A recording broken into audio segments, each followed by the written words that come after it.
मैं संबोधन भी नहीं कहूँगा, मैं सीधे अपने दुख दर्द बताऊँगा भाई। मैं पिछले 4 साल से तैयारी कर रहा हूँ, 2021 से मैं तैयारी कर रहा हूँ और 2023 में मैंने पहला पेपर दिया था, पटवारी का दिया था।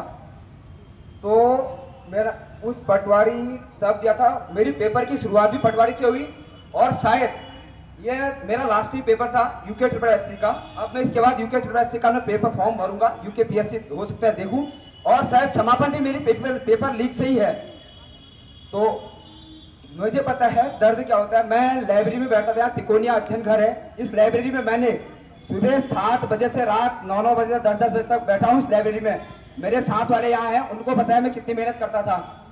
और मैं गर्मियों के महीने में जब सब लोग आराम करते हैं, मैं इस लाइब्रेरी में आराम भी नहीं करता, लगातार नॉन स्टॉप तैयारी की है मैंने। तो तैयारी मैंने जब की, मैं इस बार भी सही उसमें था, मैं अभी भी सही उसमें हूँ, मैं ये नहीं कह रहा हूँ सिलेक्शन। अब मुझे यकीन नहीं है कि भाई मेरा सिलेक्शन होगा नहीं होगा, अगर मेरे 72 नंबर बन रहे हैं, 75 बन रहे हैं, अब मुझे बिल्कुल यकीन नहीं है कि मैं सिलेक्शन मेरा होगा या नहीं होगा करके। तो मैं इतना आहत हूं ना, मैं इतना टूट चुका हूं ना, जिस लाइब्रेरी में आज मैं बैठता हूं, उस लाइब्रेरी की सीट जहां मैं बैठता हूं ना, मेरे मन में दिन के 10 बार सुसाइड की वो आ रहा है, ख्याल आता है कि यार अब मैं क्या करूंगा। मुझे पता है मैंने तैयारी की थी, मेरी ये लास्ट हो था, मुझे यही आता है, ख्याल आता है कि भाई अब मैं क्या करूंगा। फिर मैं सोचता हूँ यार चल कोई बात नहीं, एक मौका और सही करके। ऐसी हालत हो गई हमारी इन तैयारी करते करते। और हमारे सरकार के मुखिया आदरणीय धामी जी जो इस समय मुख्यमंत्री हैं, वो कहते हैं 2 चीजें कह रहे हो। मैंने उनका कल बयान सुना, 2 चीजें कह रहे हैं। एक कह रहे हैं कि भाई जो आंदोलन को लीड कर रहे हैं ये लोग अपनी राजनीति चमका रहे हैं। अरे मैं यहाँ से कहना चाह रहा हूँ मुख्यमंत्री जी, आप जब चुनाव हारे ना, चुनाव हारने के बाद आप किस बेस पर मुख्यमंत्री बने? आप तो खुद भ्रष्टाचार से मुख्यमंत्री बने हो। आपने किसी विधायक की सीट अपने रिजर्व कराई, रिजर्व उसने भी ऐसे विधायक की अपनी सीट नहीं दी होगी, उसको आपने लालच दिया होगा, तुझे मैं ये पद दूंगा, तुझे मैं इतने करोड़ रुपए दूंगा, तब उसने आपके लिए सीट खाली करी। आप खुद करप्ट हो तो आप आयोग की क्या सफाई करोगे? हमें यकीन बिल्कुल नहीं है। दूसरी बात, आप कह रहे हो कि सनातन का विरोध हो रहा है। अगर हम जैसे विद्यार्थी जो रात दिन तैयारी करते हैं और तैयारी करने के बाद अगर हम अपने लिए आंदोलन कर रहे हैं, अगर आपको यह लग रहा है ना ये आंदोलन करने वाले सनातन का विरोध ही कर रहे हैं, तो इसी को यही समझे हम सनातन के विरोधी है। अगर हम अपने अधिकारों के लड़ रहे हैं और हम अपने अधिकारों के लिए लड़ते हुए आपको इसमें सनातन धर्म दिखता है, आप इसको यही मानिए। उसके बाद आप कह रहे हैं हमने एसआईटी गठित करते, हम आपकी एसआईटी पर क्यों बिलीव करें भाई? तुम्हारी एसआईटी पर हम बिल्कुल बिलीव नहीं करेंगे। इसलिए नहीं करेंगे क्योंकि हमने रिसेंट में नैनीताल केस देखा, क्या हुआ उसमें। हम इसलिए आपकी एसआईटी पे बिलीव नहीं करते, आपकी पुलिस पर भी बिलीव नहीं कर रहे हैं, क्योंकि आप उनको चला रहे हैं, वो अपने स्वेच्छा से काम कर ही नहीं पा रहे भाई।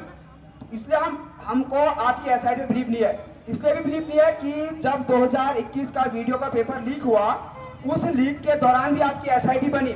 उस एसआईटी ने हाकम सिंह, पंकज गौर, कुछ रामनगर के थे, इन लोगों को जेल में डाला। जेल में डालने के बाद वो 6 महीने बाद बाहर आए, तो उनको बाहर आपने किस आधार पर किया? मैं तो ये पूछना चाहता हूँ आपसे भाई, क्या कॉन्सेप्ट था उनको बाहर करने का? तो जब आप उनके क्या तो पुलिस उनके खिलाफ या तो कुछ एविडेंस है जो जुटा नहीं पाई, या एविडेंस थे आप लोगों ने उन एविडेंस को इतना वीक कर दिया कि वो जेल से बाहर आ गए। उसके बाद आपका 2023 में नकल विरोधी कानून आता है, और नकल विरोधी कानून भी हम ही लोगों की बदौलत है। हम लोगों ने मैं नहीं था तब, मैं तैयारी करता था, मैं रियल बता रहा हूँ। तब भूपेंद्र भाई लोग यहाँ से देहरादून जब थे, तो आपकी पुलिस ने वहां पर आंदोलन करने वाले युवाओं पर लाठीचार्ज की, और लाठीचार्ज करने के बाद राज्य में बहुत बड़ा माहौल हो गया था कि भाई आपके विरुद्ध माहौल जा रहा था। तो तब आपकी वो मजबूरी थी नकल विरोधी कानून लाना। वो नकल विरोधी कानून हमारे युवाओं के खून पसीने की देन है। आपने उस नकल विरोधी कानून का गुणगान किया, इस हल्द्वानी शहर को पूरा पाठ दिया था आपके पोस्टर, आपके बैनर ने। हल्द्वानी उत्तराखंड के साथ साथ दिल्ली भी पाटा था, और आज आपकी मजबूरी हो गई इस परीक्षा को कैंसिल नहीं कराने की। क्यों? क्योंकि उस नकल विरोधी कानून का प्रचार आपने किया, आपके मंत्रियों ने किया, आपके नेताओं ने किया, राष्ट्रीय लेवल के नेताओं ने भी उस नकल विरोधी कानून का प्रचार किया था। आज इसलिए आपके ये मजबूरी बनकी पेपर कैंसिल नहीं कराना। पेपर कैंसिल कराना होगा। ये उत्तराखंड वीरों की भूमि है।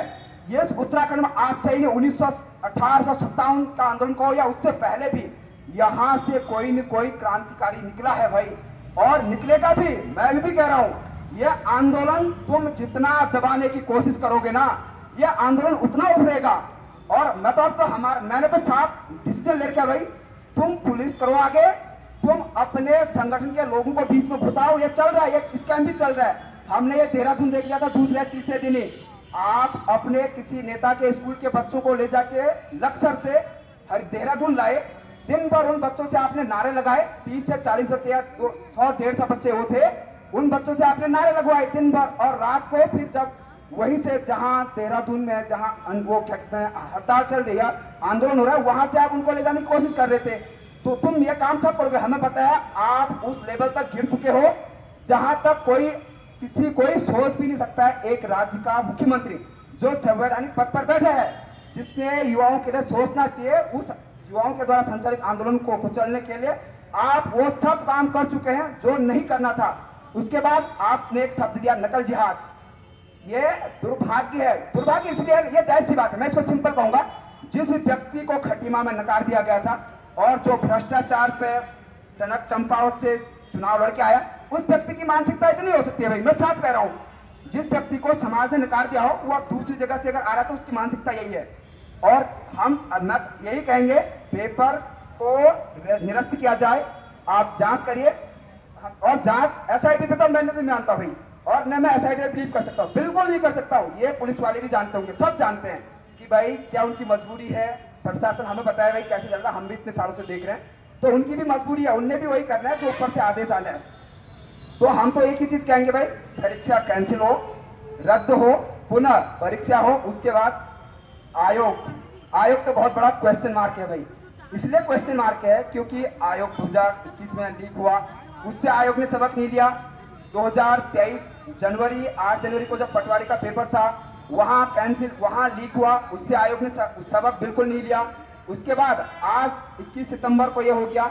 माननीय वो आयोग के अध्यक्ष साहब कहते हैं कि भाई केवल मात्र 3 पन्ने। मेरे से पूछो आयोग के अध्यक्ष साहब, मैं 0.25 से आरओ से बाहर हुआ हूँ, ये मेरा दर्द है।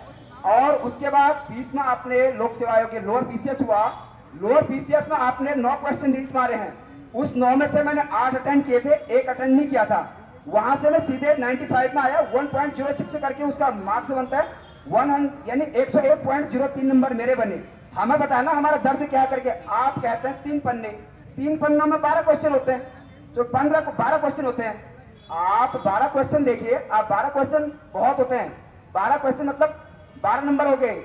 तो आप कहते हैं नहीं पेपर लीक नहीं हुआ। अरे कैसे नहीं हुआ भाई? मैं एसआई की तैयारी करता था, एसआई मेरा सिलेक्शन नहीं हुआ। और मैं ये नहीं कह रहा हूँ कि भाई ऐसा मैं गप नहीं मारूंगा कि मेरे इतने से एसआई मेरा सिलेक्शन नहीं हुआ, मेरा एग्जाम ठीक नहीं गया। मैं उस फिजिकल के दौरान देख रहा था 0.21 0.5 सेंटीमीटर से लड़के बाहर उड़ते। अरे जब आपके 12 क्वेश्चन जब वहां से बाहर होता है, ये लीक नहीं होता, तो आपने 0.5 सेंटीमीटर में छात्रों को बाहर क्यों कर रहे थे? लीक की परिभाषा क्या है? आपने सब कुछ चेंज कर दिया। लीक की जितना उत्तराखंड में पेपर लीक हो रहा है ना, बरसात के दिनों में पहाड़ों में छप्पर बनते हैं, छप्पर इतने लीक नहीं हो रहे हैं जितने यहाँ पेपर लीक हो रहे हैं उत्तराखंड में।